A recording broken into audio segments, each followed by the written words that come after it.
Now, a very good morning to you, good afternoon, or good evening, depending on your area code that you're currently watching this video from, or the time that you're watching this video.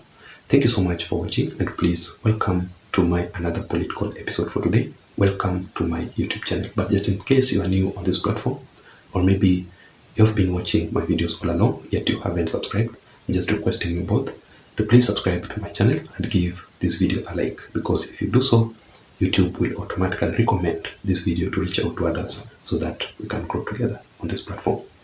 To my returning subscribers, to my loyal viewers and supporters, I really want to appreciate you for your continued support. And I really don't take that support for granted, because without your participation on this channel, this platform cannot be where it is currently.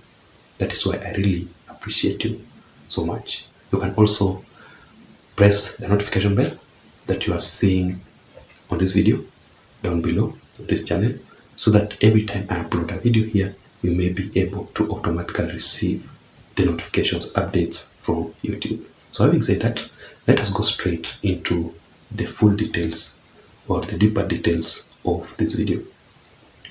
And just the day before yesterday, President William Ruto was forced to convene a very urgent meeting.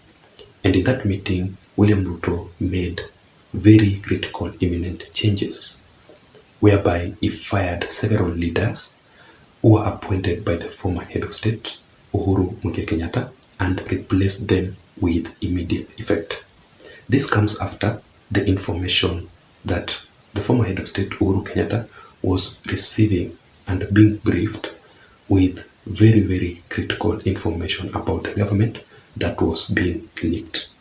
And I remember very well, previously, President William Ruto started with the National Security Council, which I personally believe that he has managed to successfully reconstitute the full National Security Council. When it comes to matters security, as the president, you must be very, very careful.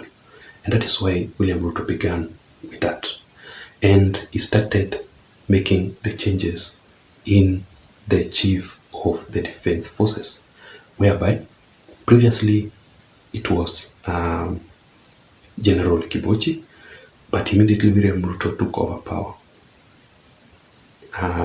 Kibochi was being removed and replaced with General Francis Ogola, who is currently the chief of the defense forces.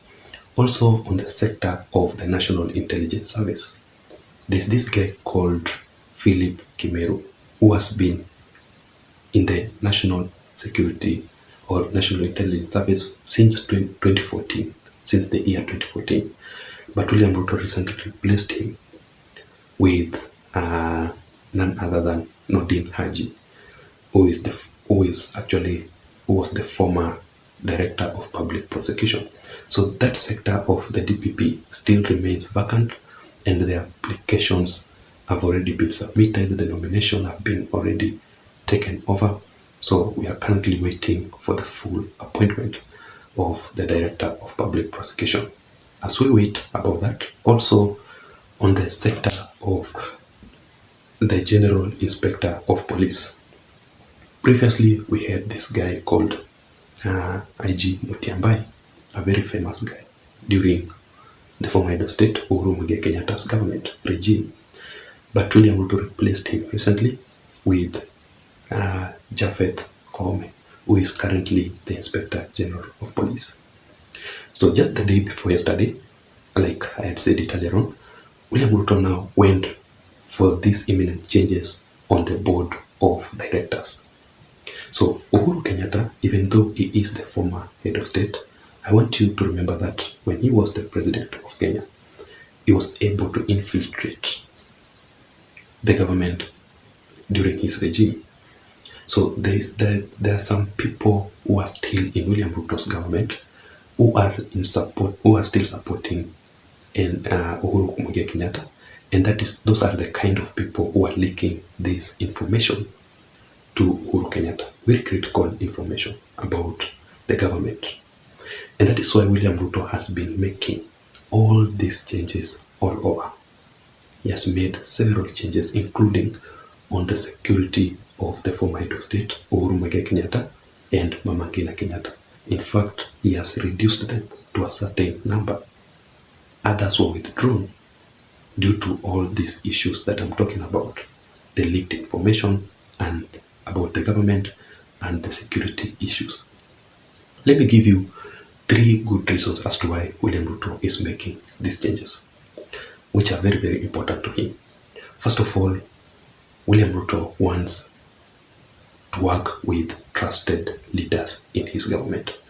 Just like I had said it earlier on, there are people who are still supporting the former head of state, Uhuru Kenyatta, and they are there in that leadership to frustrate President William Ruto. They want William Ruto to fail. So that is their main agenda. That is why William Ruto has been so focused on replacing those kind of leaders. When you look at and replacing them immediately with his, because there are some things that are happening within some sectors in the government which are not running or are not being run properly as it is required. So those are the kind of people who are there to frustrate President William Ruto in those sectors.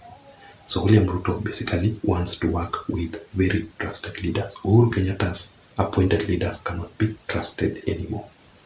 Secondly, ladies and gentlemen, William Ruto wants good advisors. You know, when William Ruto makes these changes, when William Ruto appoints people on several sectors in his government, he wants to be advised by those leaders. They are just not there to run their activities.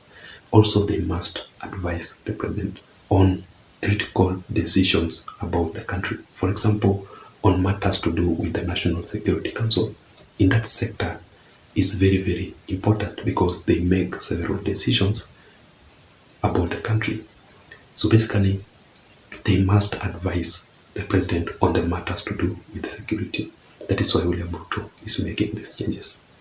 And also finally, ladies and gentlemen, is because William Ruto is basically reshaping the government. William Ruto wants new faces to provide efficient, effective services to run the government properly without any frustration, without any interference.